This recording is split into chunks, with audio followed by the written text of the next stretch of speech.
بسم اللہ الرحمن الرحیم وصلی اللہ علی نبی الامی۔ نوح علیہ السلام کی دعاؤں میں سے ایک اور بہت ہی خوبصورت دعا۔ نوح علیہ السلام فرماتے ہیں، ربی اے میرے رب، انی اعوذ بکا، میں آپ کی پناہ میں آتا ہوں، ان اسألک، کہ میں آپ سے ایسا سوال کروں، ما لیس لی بھی علم، جس کا مجھے علم نہ ہو، والا تغفر لی، اگر آپ نے مجھے معاف نہ کیا، وترحمنی، اگر آپ نے مجھ پر رحم نہ کیا، اکن من الخاسرین، تو میں بہت نقصان اٹھانے والوں میں سے ہو جاؤں گا۔ نوح علیہ السلام ہمارے ان خوبصورت نبیوں میں سے ایک نبی ہیں کہ جنہوں نے اپنی قوم کو 950 سال تک جو ہے دعوت دی، اور تقریباً 7 نسلیں ایسی آتے ہیں کہ جنہیں آپ مسلسل دعوت دیتے رہتے ہیں۔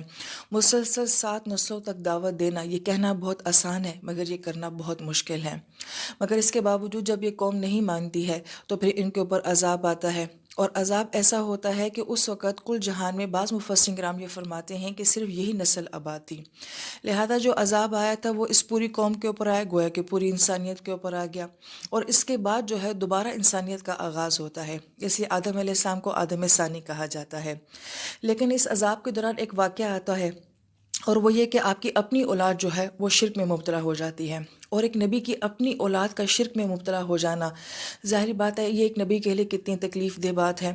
ہم اپنی دنیا میں یہ دیکھتے ہیں کہ اگر ماں باپ خود نمازی ہوں اور اولاد اگر نافرمان ہو تو لوگ ماں باپ کو ان کی نمازوں کا تانا دیتے ہیں، ان کے دین کا تانا دیتے ہیں۔ ایون یہ کہ اگر ماں باپ پڑھے لکھے ہوں اور اولاد اگر فیل ہو جائے تو لوگ پھر جو ہے اس بات کا بھی تانا دیتے ہیں کہ خود تو بہت پڑھے لکھے بنتے ہیں، اولاد نالائق ہے۔ تو خود سوچیں کہ یہ معاملہ کتنا سنگین ہے کہ ایک نبی خود نبی ہیں مگر ان کی اپنی اولاد جو ہے وہ شرک میں مبتلا ہے، تو ایک نبی کا اپنا دکھ کیا ہوگا، اور پھر اس پہ مزید لوگوں کی باتیں کیا ہوں گی۔ اور پھر ہم اپنی دنیا میں یہ دیکھتے ہیں کہ عموماً ایسے ماں باپ جو ہوتے ہیں اپنی نالائق اولاد سے جو ہے وہ لا تعلقی کا اظہار کرتے ہیں کہ تمہارا ہم سے کوئی تعلق نہیں ہے۔ نوح علیہ السلام جو ہیں یقیناً انہوں نے بھی ایسا ہی کیا ہوگا کہ اپنی مشرک اولاد سے لا تعلقی کا اظہار کیا ہوگا،